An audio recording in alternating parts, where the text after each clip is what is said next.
দর্শক, আর বাংলার ভণ্ডামি একেবারে সুরা করে দিব, বুঝছেন? আর বাংলার যে ভণ্ডামি আছে না, আজকে ছাড়িয়ে দিব। দেখেন এই যে এখানে যে উপস্থাপিকা যে আছে স্বর্ণালী, আপনি জানেন আর বাংলার যে সাংবাদিক, উনি ইনভাইট করছে তারেক রহমান রে। তারেক রহমান রে অবশ্যই চিনেন, আমার আসলে খুব প্রিয় মানুষ, স্যালুট ওনাকে। দেখেন ওনাকে আর বাংলায় নিয়ে যে ওনাকে কথা বলার সুযোগই দিতেছে না। দেখেন কথা বলার সুযোগই দিতেছে না, যা মন চাইতেছে তাই বলতেছে। কি বলতেছে তারেক রহমান রে, যে দেশের লেখক ছিল তসলিমা নাসরিন, উনি বই লেখে, জানেন, বাজে বাজে বই লেখে, ঠিক আছে? ওনার লেখা কিন্তু কেউ পছন্দ করে না, কারণ ওনার বাংলাদেশে মনে হতে পারে তাড়িয়ে দিছে। তো উনি কিন্তু ইন্ডিয়াতে আছে, বলতেছে তসলিমা নাসরিন কে আপনারা তাড়িয়ে দিছে। তো ওই তারেক রহমান বলে যে আমাদের দেশ মুসলিম দেশ, আমরা কিন্তু আর বইয়ের মধ্যে চুমাচুমি লেখা, ডাইরেক্ট দেখেন এবার বলতে সবগুলো কিন্তু সুন্দর চুমাচুমি করে।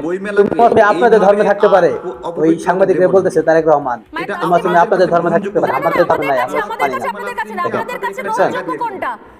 উচিত কথা বলাতে ওনার উপর রেগে গেছে, আপনি কতটুকু লেখাপড়া করছেন, আপনি লেখাপড়া জানেন না। কোন কোন বই আপনাদের কাছে গ্রহণযোগ্য?